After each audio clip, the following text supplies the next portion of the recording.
Good morning, ladies and gentlemen. My name is Andrew.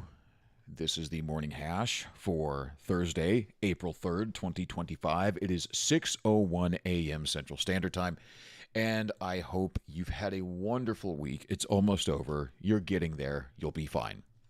Let me double check, make sure we're up and running. Make sure I think we are. There we are. Okay, so we're good to go. Let's jump right in. Excuse me. So yesterday, 2nd, was, first of all, it was my sister's birthday. So happy birthday, Amy. I love you.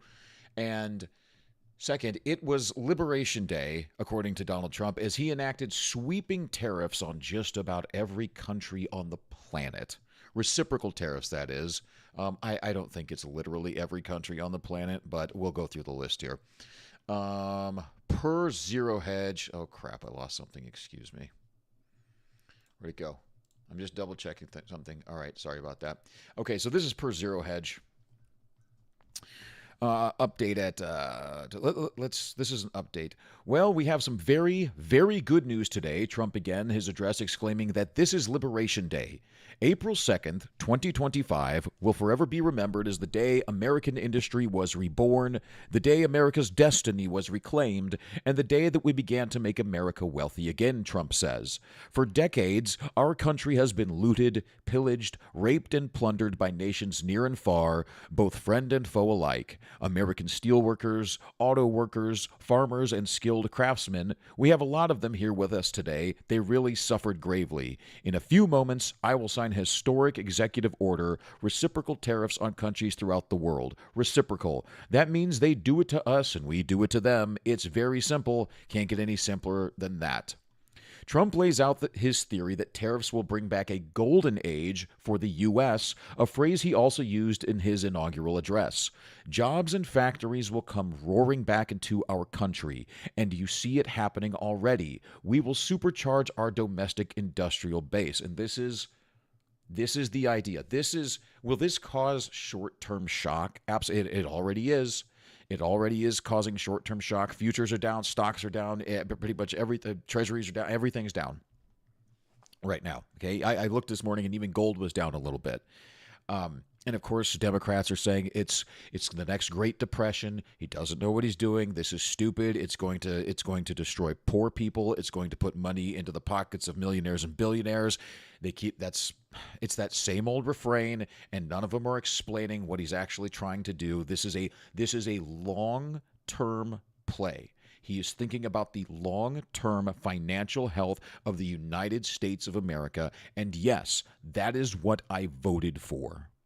I am willing, me personally, I am willing to undergo a little bit of shock for a while if it means my children will have a promising financial future. And this is what Democrats don't think about because they cannot abstract down the road. They can't think 2, 3, 4, 5 steps down the road. They can't do it. Everything to them is just emotion. Right off the bat, they just see something and they get mad and, oh my God, it's a depression. Oh my God, he's Uncle Adolf. Oh my God, oh my God. That's all they have. It's all they can do. They can't, I know I say this like every single stream, but they don't have an inner monologue, so they can't think within their own mind. They can just react, and then when you confront them with reality, they just stand there like, and then they call you a racist or a bigot or something like that. You've all seen it. We've all seen it. But this is the long-term play, bringing good paying industrial jobs back to the United States. And for some reason, there's always been this thing where the elite have just assumed that every single American person just thinks like them and doesn't want to work an industrial job, doesn't want to work a manual manufacturing job, and that everyone just wants to be in like a CEO, executive, financial position or something like that, where they just sit at a computer or they just trade numbers or they just do this, they just do that, because they have this utopic idea where everyone's going to be like living in some fancy high-rise condo and everyone's going to be taken care of with a universal basic income, and nobody will have to work because nobody wants to work because they themselves don't want to work. And they just assume everyone else like that. No, good, strong men, good, strong Americans, we like to work. That's the only thing that people have ever wanted. It's like, I just want a good paying job so I can just afford a nice little house, maybe with a little yard, and I can put food on the table for my kids, and we can just have a decent life. People are okay with that. That's all we want. This is going to help do that, bringing those jobs. Remember when we had, like in the 40s and 50s and 60s, when we had good industry, and places like Detroit were the epicenter of like manufacturing. And Detroit was a beautiful city. And then all the industry left. All these jobs left. The jobs that he's trying to bring back. And now you look at Detroit. Okay? It's happened all over this country. All over this country. When you have people like Bill Clinton signing something like the North American Free Trade Agreement that basically guts what was left of any of our industry and everything, and allows it to be sent all overseas and everything, and it allows Canada and Mexico to impose insane tariffs in the name of economic equity for the North American continent. Good God. Sorry, I'm getting off on a tangent. This is a good thing. This is a long-term play. Trump says the reciprocal tariffs will bring stronger competition and lower prices for consumers in the U.S., yet in long term. Finally, Trump announces his tariff plan details as a declaration of economic independence. That's interesting wording. Good. That's a very emotional tactic right there. That's true. Specifically, Trump announced a baseline tariff rate of 10% for all countries, below the 15% consensus and 20% worst case beginning April 5th. Trump confirmed the 25% tariff on all auto imports, but specific reciprocal tariffs for bad actors starting on April 9th. Additionally, Trump said they will not be full reciprocal tariffs, then held a chart up showing the individual nation trade-weighted average tariff levels. So the trade-weighted average, all right, this is not, here's the chart showing the tariff charged to the USA, and here's the USA discounted reciprocal tariffs, okay? So read this again. The trade-weighted average tariff levels. Okay, so I haven't had the opportunity to go into this so much, but a lot of these are not the actual tariff that is being imposed directly by that country. Let me look at something real quick. I don't want to tell you something that I don't know. I don't want to tell you something that I don't fully understand. But the one thing I do understand is that these numbers are not exactly the tariff imposed by that country. I'm sorry, I'm not super well prepared this morning. I apologize. Trade weighted average, and it has something to do with I can't remember, so I may not get into it. Yeah. Average prices. So it's the average price. List the various prices, and okay, all right. I'm not going to get into that too much right now, but I just want to say that because I'm not going to say that this is absolutely true because I don't know it to be absolute. I don't know the exact calculations that they're doing right there. I don't want to tell you something that I don't understand, okay? But the truth is, though, that every single one of these countries has been imposing tariffs on the United States forever, to the detriment of the United States. So why all of a sudden is it bad when we impose tariffs on the other countries? Why? For the long-term sustainable health. Why? Why is that a bad thing? Right? Let's go back to what he said here. It's going to have stronger competition and lower prices for consumers, okay? So this is a really good little video right here. Just a really quick explanation, just so we know, so we're all on the same page and we understand what we're talking about here, okay? This is from the Time YouTube channel, and it's just a 1 minute 27 on how 27 second on how tariffs works. Let's take a look, okay? U.S. manufacturers make cars for $100, and they are selling briskly here at home. Okay, very good. But the Chinese enter the market. They set their prices at $75. Okay, so a domestic manufacturer sells something for $100, and then someplace like China comes in and undercuts it at $75 for the exact same item, right? Well, their version of the item. What do you think's going to happen? Cars don't sell as well. Right. That hurts United States manufacturing. The government decides to help the U.S. car makers.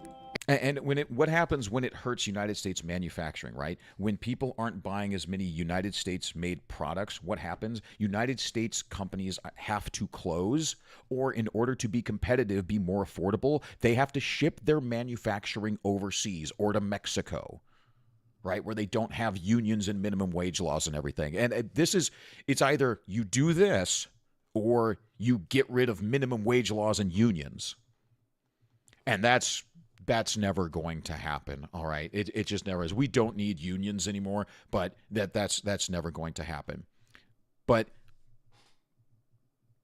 the government does this to try to support United States manufacturing and jobs. And if the manufacturing jobs leave and then you've got more unemployed Americans, what do you think happens then? Society gets worse. And they slap an 100% tariff on Chinese car imports. So the government comes in and does a 100% The tariff. companies that do the importing pay the tariff to the government. They typically raise the price of their products to cover it. Okay, so now this Chinese company has to pay 100%, right? So they're going to have to pay 100% on that 75 is 75. So they would pass that along to the consumer. That's true. So now their product costs $150. Well, where does that new 100%, where does that $75 go from that tariff? That goes into the Treasury. And ideally, what does that Treasury money then do? Either A, they're talking about paying down the debt, which I don't think will ever be repaid. So I don't think that really matters in the long term. We're not going to repay $40 trillion. I mean, how the hell are we going to do that? But ideally, that goes into something like, say, infrastructure, right? So that $75 goes into a treasury that can ideally go towards something like infrastructure. So then if the tariffs from the other countries are paying for something like roads and water and electric and everything like that, well, you don't have to tax the American citizens for that now. Make sense? Now, cars from China cost $150. Consumers flock back to U.S.-made cars, and all is good again. Right. So now United States companies are doing better because their product is more attractive. It's more affordable. Okay. So if United States companies continue to expand, what happens then? They have more jobs. And if they build more factories here because they're expanding, well, that's even more jobs. China may even open plants to build cars in the U.S. You hear that? And that's the incentive, right? So this Chinese company, right? Their product starts selling less. And they say, oh, no. We need to sell within the United States market. We don't want to pay this tariff because we're losing business, okay? What do you want us to do? How about you build your factories here in the United States and create a bunch of American jobs?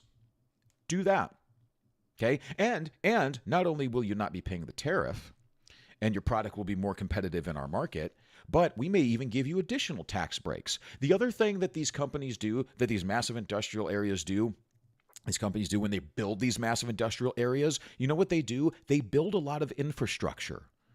They build a lot of roads. They build a lot of water facilities, electric facilities, and things like that because they need it and it benefits them. And it also benefits these companies to have strong, healthy communities. So they do invest back in the communities because it benefits them to have healthy employees. Good employees make a good company. Adding U.S. jobs.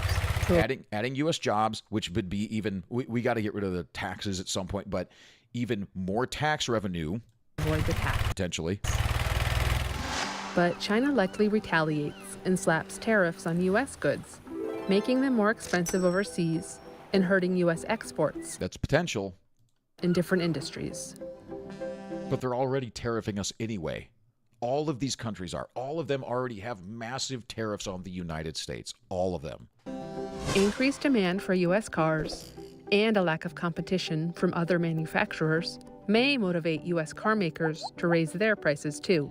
Here's the thing. Here's the thing. The United States is a market that no one can live without. Do you honestly think Chinese companies want to leave the United States market? They can't. I can't remember what the exact, 90% of the crazy crap that we have on our shelves everywhere is, and just all over the United States, is made in China. Do you honestly think they want to leave this market? No. They will do what is necessary to stay in this market. And so will Europe. They're bitching and moaning now. You know why someone like, excuse me, you know why Europe is bitching and moaning right now? Because they don't know what they're doing, because they're running out of taxpayer money to spend, which is why they're pushing World War III as well. But they don't have any answers. They have screwed themselves and their constituents decade after decade after decade. And now they need a scapegoat. And now that Trump is trying to take care of the United States economy, and they say, oh my God, look, he's not only taxing his citizens, it's going to be a tax on you as well. They need a scapegoat. Now they've got their scapegoat. He's always been their scapegoat. Excuse me. European leaders are retarded. They have no answers. They have no answers whatsoever. The market becomes less efficient and innovative. No, it's not true.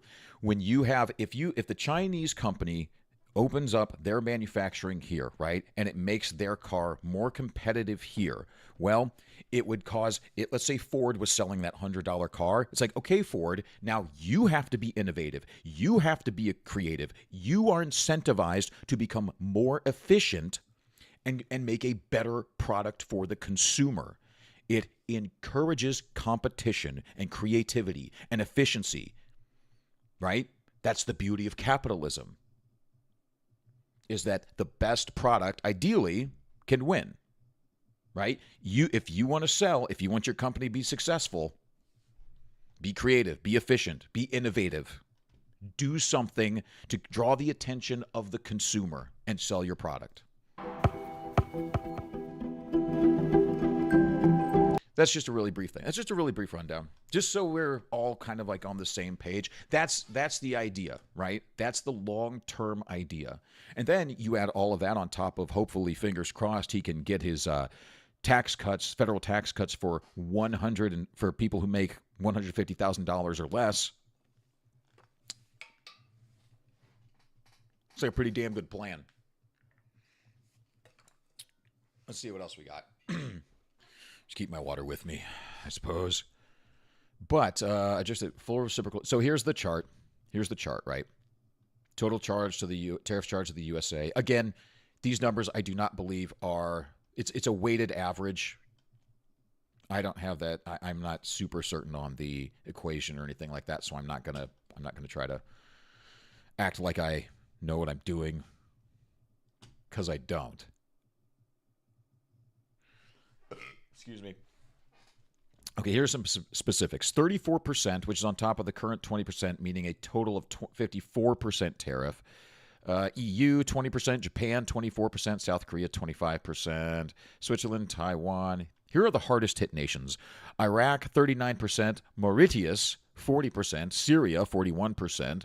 Falkland Islands, Vietnam, Madagascar, Laos, Cambodia, what the hell? Lesotho, St. Pierre, and Miquelon. Okay. Mexico and Canada are not on the list, as U.S. will continue to exempt USMCA-compliant goods. For Canada and Mexico, the existing fentanyl migration IEEPA orders remain in effect and are unaffected by this order. This means USMCA-compliant goods will continue to see a 0% tariff. Non-USMCA-compliant goods will see a 25% tariff, and so on and so forth. Okay.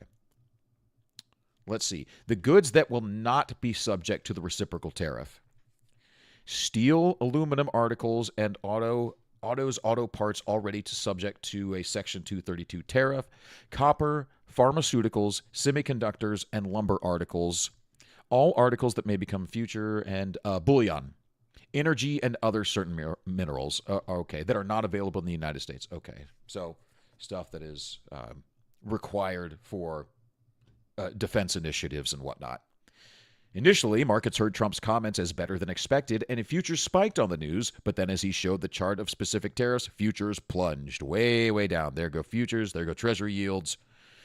If you want your tariff rate to be zero, then you build your product right here in America, because there is no tariff if you build your plant and your product in America, Trump said, concluding, likewise to all of the foreign presidents, prime ministers, kings, queens, ambassadors, and everyone else who will soon be calling to ask for exemptions from these tariffs, who will bend the knee.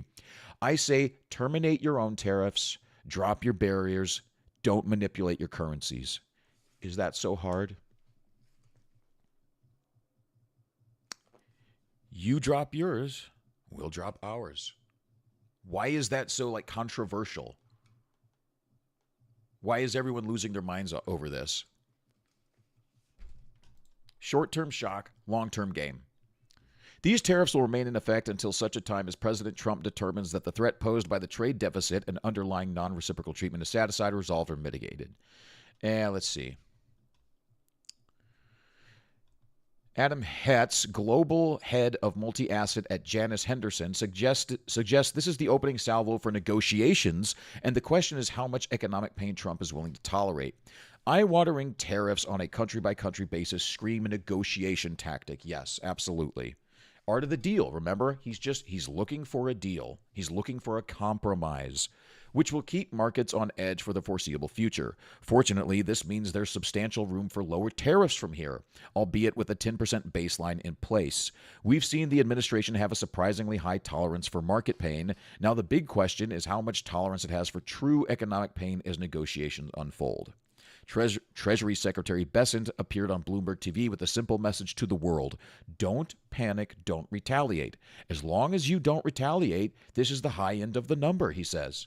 Why would you retaliate? And they will. Some of them will, because they want to make it appear like it's like, oh, I care about my citizens. Like I'm gonna tax them. You watch. I'm not gonna tax you, even though I've taxed you into oblivion. The good people of Germany. I'm going to tax the Americans. Germany, you're screwed. Europe, you're all screwed. This is why your leaders are pushing for World War III, because they're out of money and out of ideas. There's a few more things on this, and then we can move on. This is a Breitbart. Excuse me. This will be a Breitbart. This was April 2nd by Matthew Boyle. J.D. Vance on Liberation Day. Tariffs the first time in decades we have an American president saying no more to the U.S. being the world's piggy bank. Vice President J.D. Vance told Breitbart News exclusively on Wednesday evening that for the first time in probably 40 years, the United States has a president in President Donald Trump who is reversing the trend of the U.S. serving as a piggy bank for the rest of the world. And I just wanted to go through this because he goes into a little bit of the highlights of why this is a good thing. So for 40 years, America has been the piggy bank of the world. Vance said when asked about the importance of the president's announcement on Wednesday, right? They know we have this massive, we have the biggest GDP with the biggest economy in the world. So they impose tariffs on us because it's like, oh, they'll pay it. We'll just get money from them. They'll pay the tariff, sure. They had to keep their economy going, and the Federal Reserve will print as much money as they need. So why not just tariff the United States? They'll pay it. And we have been, to the detriment of our citizens. The Federal Reserve needs to be abolished, by the way, right? What happens if they keep printing money in order to keep up with tariffs and boost the economy to keep selling our product overseas, right? They know that they have to keep the economy afloat. So what do? They print money. What happens when you print money? Massive inflation. God. We absorb all of the ridiculous trade practices and economic practices of friend and foe alike. For the first time in probably 40 years, we have an American president who's saying no more, that it's not going to work, that he's not going to allow America to be taken advantage of anymore. This decision is going to cause incredible benefits for American workers. You've already seen a number of American manufacturers and a number of foreign manufacturers who are saying they're going to build or expand plants in America. Apple was building at least one plant in Mexico. And this isn't the only one. This is just a highlight. Apple was going to build a plant in Mexico. They stopped. They're going to build it in the United States. Tim Cook, the CEO of Apple, said that they are going, over the next 10 years, going to invest $500 billion in the United States. And then, of course, you got Oracle and OpenAI and SoftBank, which is the can of worms, but they said $500 billion. You've got Hyundai, you've got Rolls-Royce, you've got Steve Madden, you've got one of the semiconductor companies is going to invest like a few $100 million. If it might have been $1 billion, I'm not sure, but yeah, this is a good thing. This is a good. I wonder if the Democrats, because Tim Cook is working with the Trump administration. I wonder if they'll all start getting rid of their iPhones. I wonder if they'll protest their iPhones. What do you think? No. Come on. Let's see. The decision is going to cause incredible benefits for American workers. You've already seen a number of American manufacturers and a number of foreign manufacturers who are saying they're going to build or expand plants in America. That means more workers with good middle-class jobs. Yes. That means more self-sufficiency in the United States of America. Yes. Again, it can't happen unless you have a president who fights back against these ridiculous trade practices. Finally, we have a president who's doing exactly that. I still haven't heard a Democrat tell me like what the long-term ramification, like why it's bad long-term. I've only seen them say it's bad short. They're just saying it's going to be a depression. It's going to be a shock. Things are going to go up. Short-term. Okay. We can keep kicking the can down the road. How's that done for us? How's that fared? Not very well. Not very good. Okay. I won't go into this, but I just wanted to touch on that because they're just highlighting why this is a good thing. Because it is a good thing. Long term.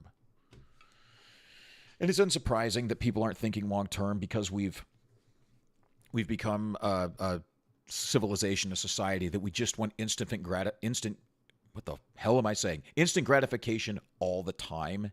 We just want the pill. We just want the $5,000 check. We just want to be happy now. I'm not worried about tomorrow. I'm not worried about tomorrow. I just want to be right now. I just want to be happy now. I need my dopamine hit. All the Democrats who are just worried about send me my universal basic income. Who's going to pay for it? They don't care because it's very easy for them to spend other people's money. That's all they know how to do. They don't really understand money. It seems it's like they're kids who think that their parents, just because like they have a checkbook, they have infinite money. It's like, hey, can we buy this new TV? It's like, no, it's like $1,000. It's like, but you have money. It's like we don't have enough money for that. But no, I've seen you. You pay for stuff. You have money. You go to the job and you get money. And that's about it. That's about all they understand. Give me my check. Who's paying for it? Money. They don't care. And even if they do know that taxpayers are paying for their freebies and their free ride, again, they don't care. That's how they like it. They don't want to be self-sufficient. They don't want to work hard. They don't want to go through any pain for long-term benefit. No. They want to take their drugs. They want to snort their fentanyl. They want to pop their pills, their Xanax, and their SSRIs, and all that good. They want to pop their sex party drugs and go out and have... Well, anyway, I'm getting off on a tangent. Excuse me. Okay, we'll move on from this. Per usual, I am taking about my halfway potty break. Okay, so it'll only be 90 seconds or so. I'll be right back, and we'll get into the Democrat traitors. Okay, don't go anywhere. Be right back.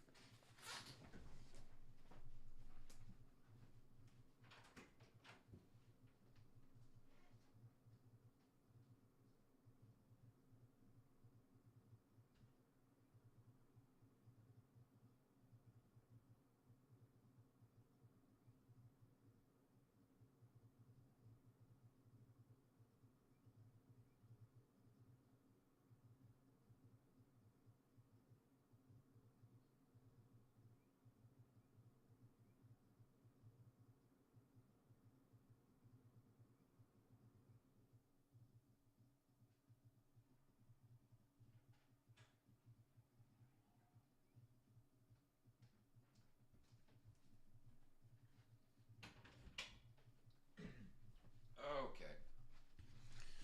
All right. I bet what you're thinking is, there's no way he could have washed his hands in that short amount of time. I use hand sanitizer. It's quicker. It's more efficient. Oh my gosh. So we're speaking about the Democrats losing their minds over this stuff. So speaking of the Democrats, let me check something real quick. I'm sorry. I just want to check stream stuff because the other day someone like dropped a chat and I missed it. Oh crap. Sorry.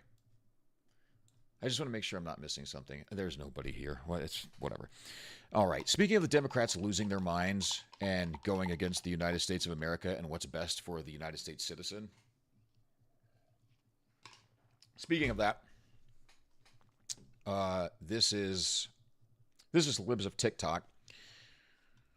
The DNC. Let me zoom in on that a little bit. The DNC, Chuck Schumer and Hakeem Jeffries, are suing Trump over his executive order to block non-citizens from voting. This should tell you everything you need to know.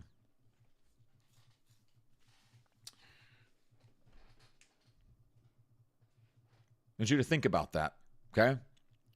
They are more worried about the voting rights of illegal aliens than, I always come back to this number.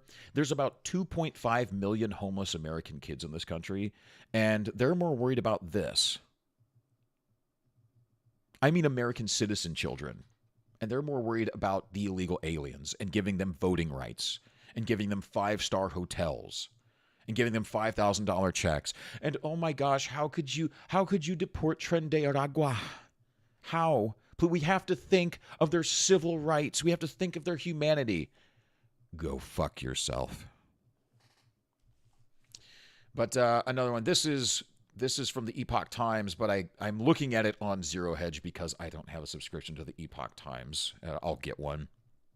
So, but this was written by Zachary Stieber via the Epoch Times. The DNC and Schumer sued Trump over order targeting illegal immigrant voting, illegal alien voting. Why is it that a non-citizen should be able to vote in our elections? Can I do that in Mexico? Can I do that in Canada? Can I do that in any European country? No. Why is it that everyone is so concerned? All of the Democrats and progressives are so concerned with what other people could come here and do and take advantage of us. They're not worried about how it's affecting American citizens. It's like, well, we have to think of the humanity of everyone. You're not thinking about the humanity of the American citizens who are suffering. Why are you more worried about everyone outside of the United States? And why should I give a damn? Nobody ever explains that. The executive order, let me go make sure I'm at the start. The executive order seeks to impose radical changes on how Americans register to vote, cast a ballot, and participate in our democracy, all of which threaten to disenfranchise lawful voters, and none of which is legal. This is the whole thing where Democrats, let me see if I can find it real quick, where Democrats think that black people don't know how to vote, right? They don't think that black people know how to get a driver's license. They don't think that they can find the DMV. Let me see if I can find it. There have been some, I don't even know what to search for right now.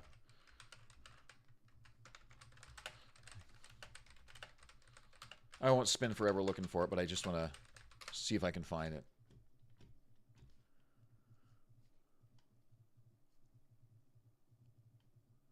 Let me see if this is one.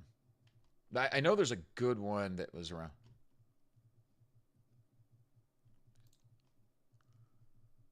Hold on. I'm Ami Horowitz, and I'm I think this is it. I think this is the guy. California to find out if voter ID laws suppress the black vote. I think this is it. Yeah, this was 6 years ago. I'm pretty sure this is it. This is via the Daily Wire. Do you have an opinion on voter ID laws? Yeah. Okay, so basically, if this is the video I'm thinking of, this guy goes to, he's in California, you said, and he goes to like a college campus and some nicer areas and everything, and he asks a bunch of white people what they think of voter ID laws, and then a bunch of black people what they think of voter ID laws. They're usually pretty racist and they're bad. I think voter ID laws are a way to perpetuate racism. Would you go as far to say those laws are racist? For sure. Okay. I think it suppresses. So far, he's asked 3 white women, and they all said voter ID laws are racist. This is what Democrats think, right? This is the emotional response they want to get out of you, that they're all racist, because they think that black people don't know how to take care of themselves and vote. The African American vote? Definitely.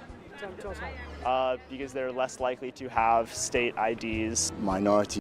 This white guy, this guy's just like, why does it affect black people? Why is it racist against black people? Because they're less likely to have IDs. Why do you say that?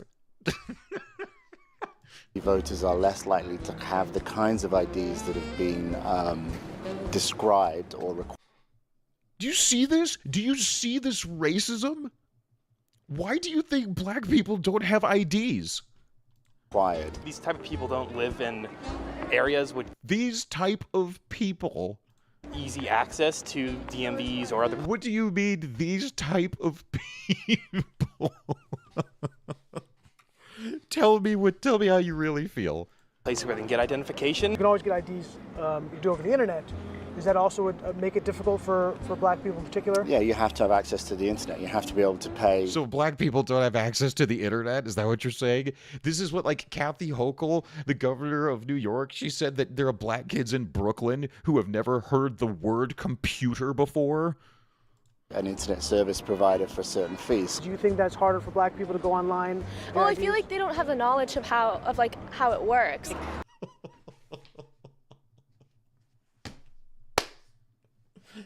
I forgot how good this was. Let's see that one again. For black people to go online? Well, I feel like they don't have the knowledge of how it works. Oh my god, dude. Holy balls. A lot of people have smartphones, but you might not have data. For most of the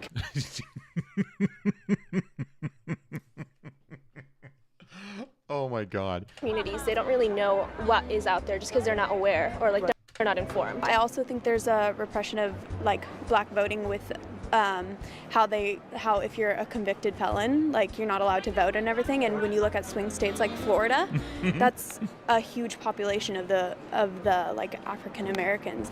Now You're all stupid felons, according to all these white women. I'm here in East Harlem to ask black people their I thought he said he was in California. Whatever. thoughts on what you just heard. Do you have ID normally? You carry ID around? Yes, I have state ID. Do you carry ID? Yes, I do. They're looking at him like, why are you asking me this stupid question? Do you know any black person who doesn't carry ID? No. Everyone that I know has an ID. Why would they think we don't have ID? Why would they think we don't have ID? That's a lie. Why would they say that? Do you have ID? Yes. Because I have my ID and my friends have their ID, so like we know what we need to carry around. Everybody that I know have ID. Like, that's one of the things you need to walk around with New York with. Yeah. They're like, yeah, doesn't everybody have an ID? Like, isn't that just what people do? You know, just people?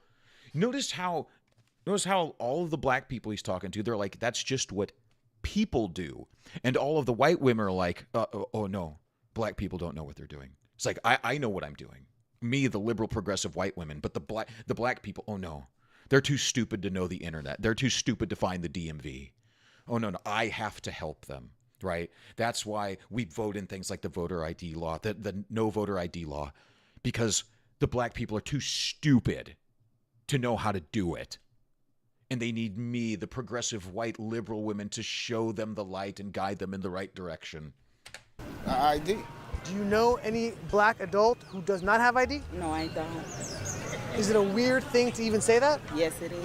Yes, What is this, some type of trick candy camera? I know, right? See, they're all like, why are you asking me this stupid question? That's the only thing I brought with me. Those are legit IDs. I heard a lot also that black people can't figure out how to get to the DMV. Really? What does that say to you? I know it's that, on 25th Street. Do you know where?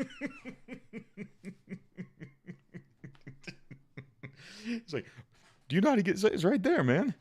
So you want me to take you? You want me to show you? The DMV is around you? It's on 125th Street and 3rd Avenue. I forgot how good this was. I believe. You know how to get there? Yeah. Would you have a problem getting there if you had to get there? No. He's like, what the fuck is wrong with you? I know these sound like silly questions. You know how to get to the DMV? Of course. You know where it is? Yes. You can get there? Uh-huh. No problem. No problem. Just checking. Okay. And I also heard a lot that black people, especially poor black people, have no access to the internet, can't figure out how to use the internet. That's just stupidity, honestly. That is stupidity. That's racism. Everybody has access to the internet. Even a little kid can figure out how to work the internet. I had access to the internet for years. You know how to use it properly, right? Exactly. I do it at work. So, of course, I know how to use it. Smart. My kids know how to use it. They all have iPads, iPods, whatever. Your phone has data. You can actually Unlimited. Unlimited data. Okay. I use my phone as a hotspot. Okay, so you get the picture. You get the idea. I forgot how good that was. Oh my stars.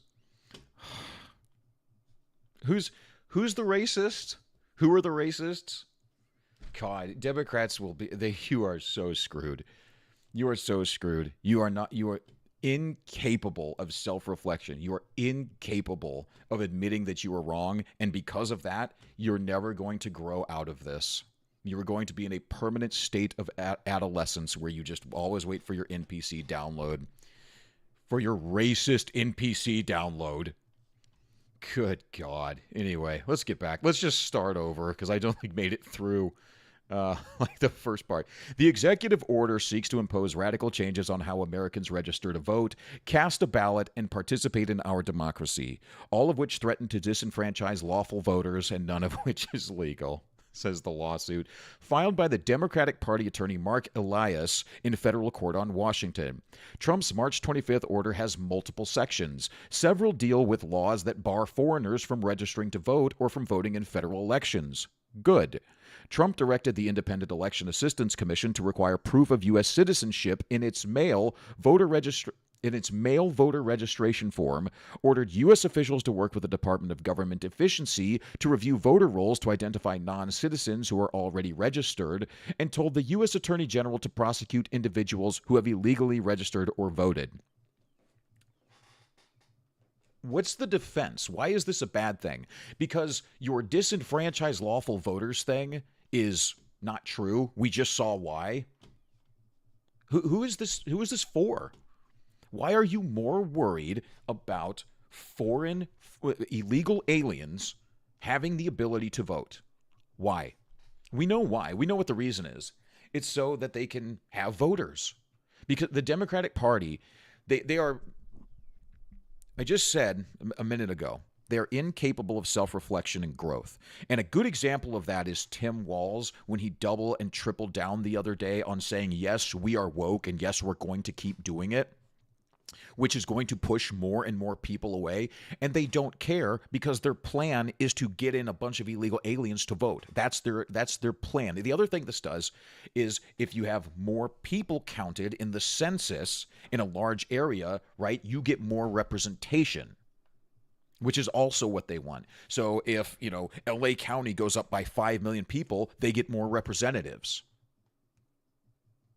which is exactly what they want.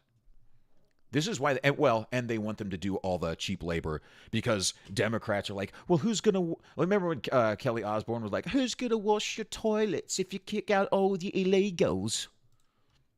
And she's like, I didn't mean it like that. Yes, you did. Yes, you did, you fat bitch. Oh, let's see.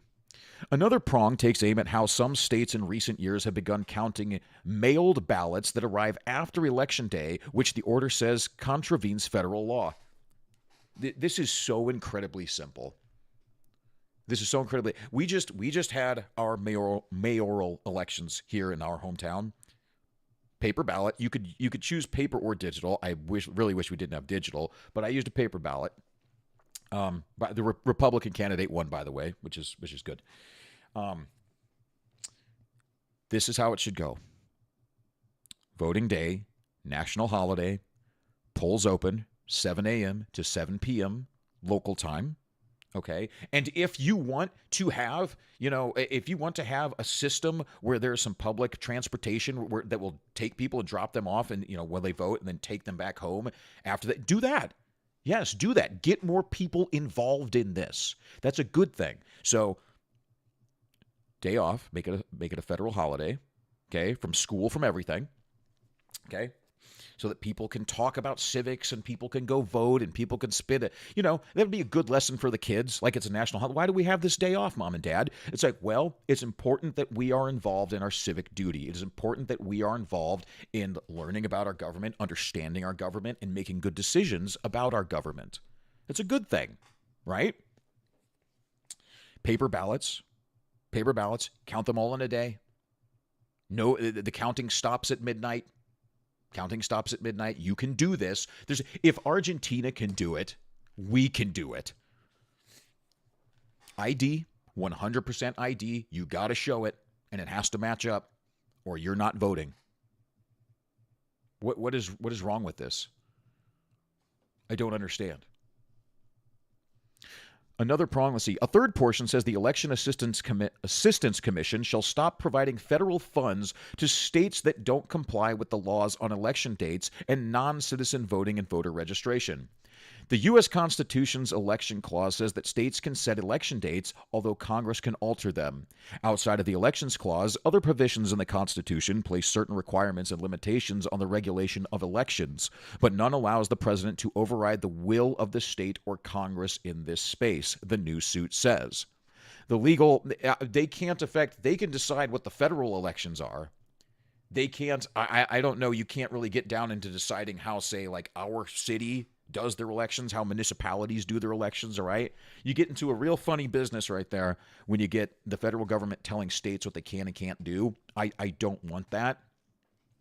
But when it comes to federal elections, 100%, this needs to happen. This should be required in every election, is what we would like to see, right? Municipal, state, county, everything. Let's see. But we kick out all the illegal aliens and we won't have to worry about it that much. The legal challenge also says that the Election Assistance Commission is an independent agency over which the president, who appoints commissioners, has no control, and that federal law lets applicants who vote in federal elections attest to citizenship with a signature as opposed to requiring proof from documents such as a passport. So just to say, so I can sign anything. What does that prove? Absolutely nothing. They're traitors in every sense of the word. They do not care. They have no honor. They have no oath. They have no morals. They have no code. They hate this country. They envision themselves to be the elite ruling class over the slave class. I mean, do you need proof other than that video we just watched? The Democrats was the party of the slave owners. The Democrats are the party of the KKK. Don't forget that. Let's see. In addition to the DNC, Senator Chuck Schumer, the piece of shit that he is, the top Democrat in the U.S. Senate, and Representative Hakeem Jeffries, the top Democrat in the U.S. House of Representatives, are plaintiffs in the suit. The Democrats are asking the court to declare that the order violates the Constitution and federal law and block U.S. officials, such as the Attorney General, from implementing it. One good thing, let's see. The Democrats continue to show, let me finish this, it's almost over. The Democrats continue to show their disdain for the Constitution, and it continues to show in their insane objections to the president's common sense executive actions to require proof of U.S. citizenship in an effort to protect the integrity of American elections. Yes, Harrison Fields, a White House spokesman, told the Epoch Times in an email, the Trump administration is standing up for free, fair, and honest elections, and asking the basic question is essential to our constitutional republic. And the only response that Democrats have is the emotional response where they say, this is racist. And per the video we just watched, we've seen who the racists are, where the racism comes from. Why do I have trouble with that word? Racists. We've seen who the racists are. Sorry about that. Let's see. Ahead of the 2016 election, Elias helped compile a dossier against Trump. He was named in a different order by Trump that directed officials to take action against lawyers who were violating laws and regulations. Earlier Monday, several organizations filed a separate suit in the same court over the election order, outlining similar arguments. The president's executive order is an unlawful action that threatens to uproot our tried and tested election systems and silence potentially millions of Americans. They're not Americans. You're not an American. You're an illegal alien. You are a foreign actor. And dual citizens should not be allowed to vote either. Dual citizens should not be allowed to do anything in the civic world, in our public office. Nothing. Absolutely nothing. Again, millions of Americans, they're not American citizens. Okay, so what happens if Mexico, if you've got open borders and you have illegal aliens allowed to vote and everything, what's to stop Mexico from just sending more tens of or South America and Mexico sending tens of millions of people into the country and just saying, go vote to have America donate $100 billion to Mexico every year. Right? Vote for the candidate who's going to give Mexico $100 billion every year for absolutely nothing. And then come back home and get some money. What's to stop that? They don't care. It's not their money. Okay.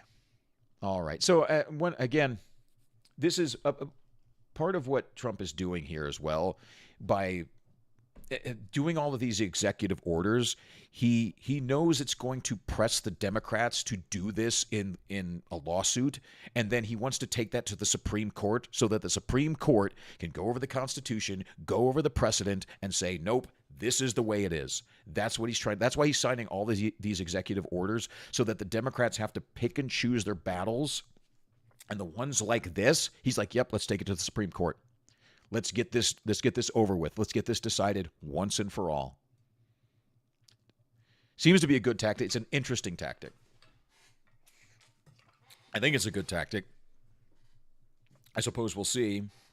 But there they are, the traitorous, evil, vile, progressive Democrats. Evil, vile, terrible. Here's what is that? Look at that. Didn't mean to do that. Here's from the Washington Examiner.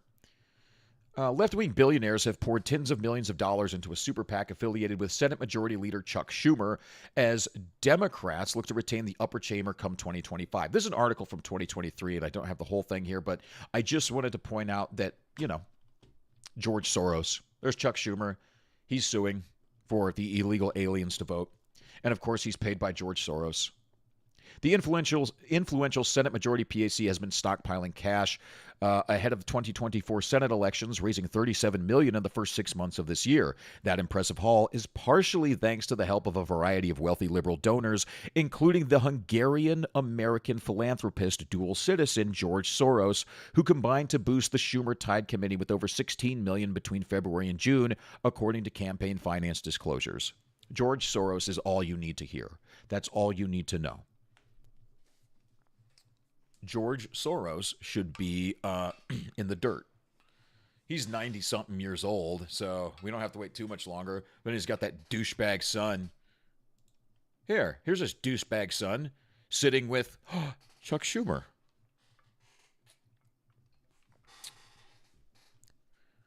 There it is, right there. Sitting with Alex Soros, the little douchebag that he is. Okay, so there's that. And then the other thing I wanted to point out. Let's see. This is from January 16th. I wanted to point this out because the Democrats are always saying, no, we have to destroy the billionaires. We have to get to the billionaires. The billionaires have to share their wealth. This is from Croc Stout on Twitter. This is laughable, but when Musk and Vivek support a Republican, but it's good when Melinda Gates, Reid Hoffman, Warren Buffett, Soros 2.0, Michael Bloomberg, and countless others from Billionaire Row support a Democrat.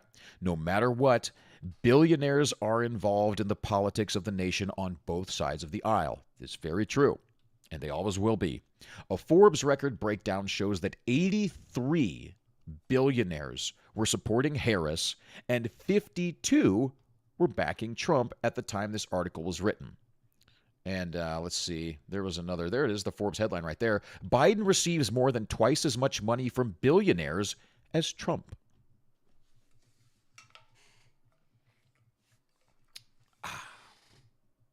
That was in September of 2022. That's more than 1 in 4 of all that exist. Over 230 billionaires, that's more than 1 in 4 of all that exist, helped Biden buy his way into office. 230 billionaires. Now, the other day I said the ratio, I can't remember where I heard it, but I have to correct myself and apologize. I said the ratio was like 8 out of 10 billionaires. I don't think it's quite that, but certainly the majority. It's certainly the majority of billionaires. Okay. Oh boy, oh boy, oh boy, oh boy. Boy, oh boy, oh boy, oh boy. All right, what's next? What is next? Okay, so one thing I wanted to, of course, here's Marco Rubio talking about this is in addition to like deportations of people and everything like that. And I brought this up because people are freaking out about this. Mahmoud Khalil. Yes, people like this should be deported. Here he is supporting jihadi action and death to people on American soil. Why in God's name would we keep this person in our country? Why would we allow this person to stay in our country?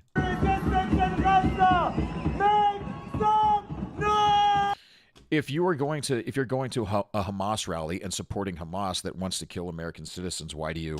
I'm not, we can get down the rabbit hole of Hamas and Israel and all that stuff, but that's not what we're talking about here. Okay?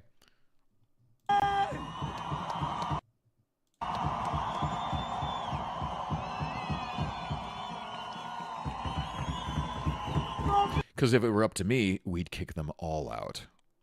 The Zionists and the Hamas. The Zionists, the Islam extremists, all of them. Get out. Goodbye. See ya. No more money for the Middle East. No more support for either. Goodbye. Anyway. Oh, what else? There's only a few more things. I'm going to wrap it up pretty soon. Just kind of a short. I guess it's not that short, but a few other things that I wanted to point out. I don't have a lot of this, but I just wanted to point it out. This is per Neuroglobe on Instagram. And just real brief, a landmark study published in The Lancet investigated how diet influences ADHD symptoms in young children. Researchers, let me zoom in on that a little bit. Oh, where the fuck did it go?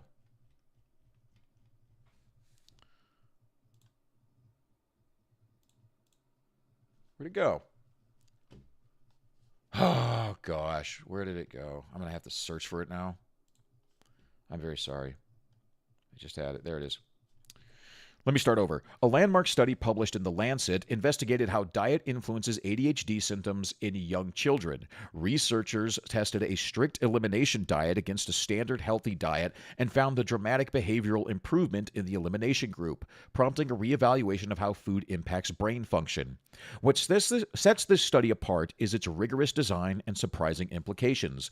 The behavioral relapses after reintroducing specific foods occurred in 63% of children, regardless of IgG test results. This challenges the common use of food allergy blood tests and points toward non-allergic food sensitivities as a hidden driver of cognitive and behavioral disruption, likely through chronic inflammation or altered neurotransmission.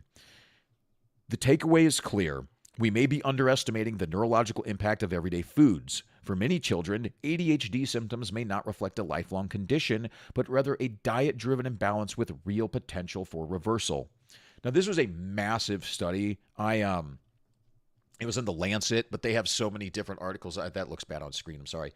They have so many different articles, and it's very very in-depth in terms of its like scientific terminology and everything like that. I couldn't find the exact one, but I think there was just over like 100,000 kids in this study. So, of course, the big pharma and big food are in on this together, right? Because big food makes, the food industrial complex makes a bunch of cheap food with chemicals and everything, and they pump that into your kids, and then your kid starts acting out of sorts and everything. And so you take him to the doctor. You say, "Doctor, I don't have any idea what's wrong. He's hyper. He won't sit still. He won't pay attention. He can't focus. Can't do this. Can't do that." Say, "Oh, well, he has ADHD. Oh, what do we do? We should put him on a pill. We should give him Ritalin, like methamphetamine, government methamphetamine. That's what we should do." "Oh, okay. I trust you. I trust the medical industrial complex." Right? You ever hear a doctor just say, "Well, why don't we try this? Why don't we try a good diet? Why don't we try drinking plenty of water? Why don't we try a good activity outside, good exercise? Maybe try reading, maybe try writing, maybe try getting some good rest. Let's start there."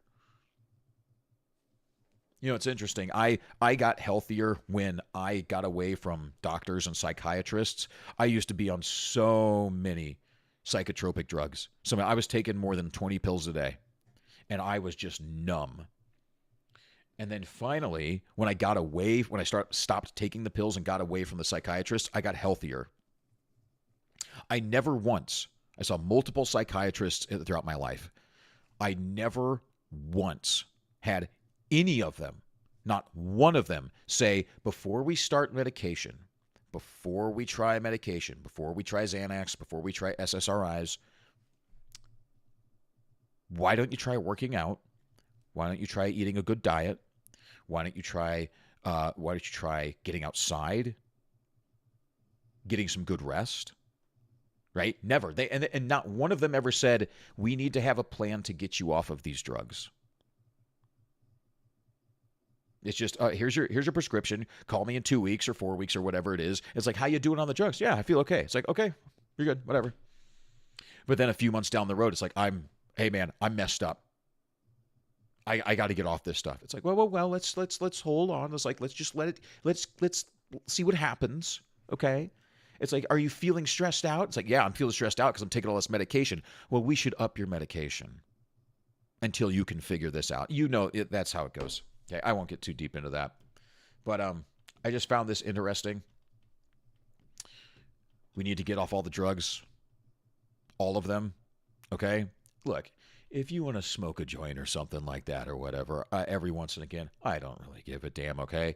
As a matter of fact, you know, like CBD gummies and stuff help me out infinitely more than any of these pharmaceutical psychotropic medications. Those are the ones we really need to get away from, okay? Don't care if you want to have a joint every now and then. Don't care if you want to have a drink every now and then. But let's get away from this crap, okay? All right, we'll one more thing.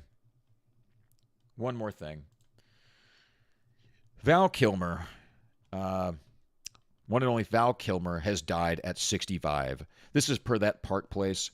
Star of Top Gun, Batman Forever, and The Doors. I can't believe you didn't put Tombstone on there. I can't believe you didn't put Tombstone on there. Oh, my. Remembered for uncompromising passion and iconic roles. Val Kilmer, the enigmatic and fiercely committed actor whose magnetic screen presence brought unforgettable characters like Iceman, Jim Morrison, and Doc Holliday to life, has died. He was 65. Kilmer passed away Tuesday night in Los Angeles, surrounded by loved ones. His daughter Mercedes confirmed. The cause was pneumonia following a decade-long battle with complications from throat cancer, which had left the actor with a tracheotomy but never dulled his artistic spirit or fierce intelligence. From his early breakout in the zany 1984 comedy Top Secret to his scene-stealing return as Iceman in 2022's Top Gun Maverick, Kilmer's career was as varied as it was intense. He wore the cape and cowl in Batman Forever, channeled the tortured genius of Jim Morrison in The Doors, and turned the phrase, "I'm your Huckleberry," into cinematic legend in Tombstone. God, I love that movie. Tombstone is so great. Say wham.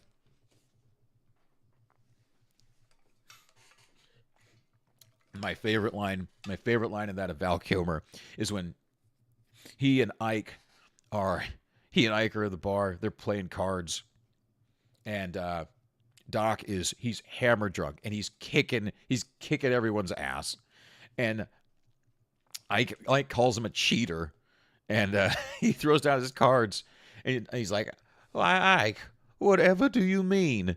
And then they go on back and forth for a little bit more. And he goes, Doc Holliday says, "I have an idea.